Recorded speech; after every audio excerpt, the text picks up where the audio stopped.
ഇക്കഴിഞ്ഞ ദിവസം വിദേശികൾ കുറച്ചുപേര് വന്നിട്ട് ഈ ഫോർട്ട് കൊച്ചിയും ബീച്ചൊക്കെ വൃത്തിയാക്കിയായിരുന്നല്ലോ. ഇതിന് പിന്നിൽ വേറെ ആരെങ്കിലും പ്രവർത്തിച്ചിട്ടുണ്ടായിരുന്നോ?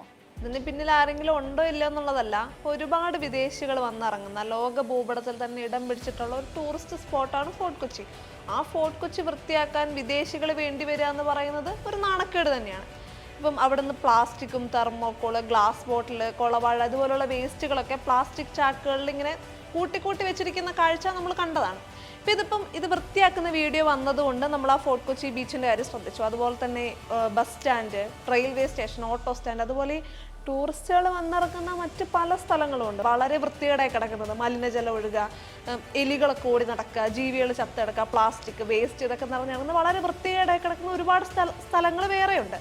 വളരെ പ്രോമിനൻ്റ് ആയിട്ടുള്ള കൊച്ചിയുടെ അവസ്ഥ ഇതാണെങ്കിൽ ബാക്കിയുള്ള സ്ഥലങ്ങളുടെ അവസ്ഥ ഊഹിക്കാവുന്നതേ ഉള്ളൂ. സംസ്ഥാന ടൂറിസം വകുപ്പ് ആരംഭിച്ച പുതിയൊരു ബ്രാൻഡിങ് മോഡായിരുന്നു ബസ് ബ്രാൻഡിങ്. ലണ്ടനിലെ ബസ്സുകളിൽ നമ്മുടെ കേരളത്തിലെ കായലുകളുടെയും അതുപോലെ ഹൗസ് ബോട്ടിൻ്റെയും കഥകളിൻ്റെയും ഒക്കെ വിഷ്വൽ കാണിച്ച് നടത്തുന്ന ഒരുതരം ടൂറിസം പ്രൊമോഷനായിരുന്നു അത്.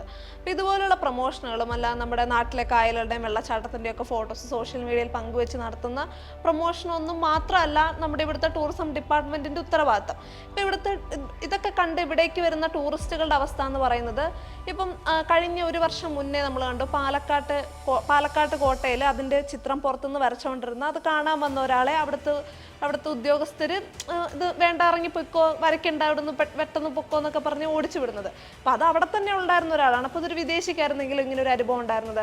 അതുപോലെ ഇവിടെ വരുന്ന ടൂറിസ്റ്റുകളുടെ ഭക്ഷണത്തിൻ്റെ കാര്യം, ചിലപ്പോൾ ഇവിടെ നോമ്പായിരിക്കും, അല്ലെങ്കിൽ പെട്ടെന്ന് വരുന്ന സമരങ്ങളോ ഹർത്താലുകളോ അങ്ങനെയൊക്കെ ആയ ഇവിടുത്തെ കഫേകളോ റെസ്റ്റോറൻറ്റുകളോ ഒന്നും പ്രവർത്തിക്കില്ല.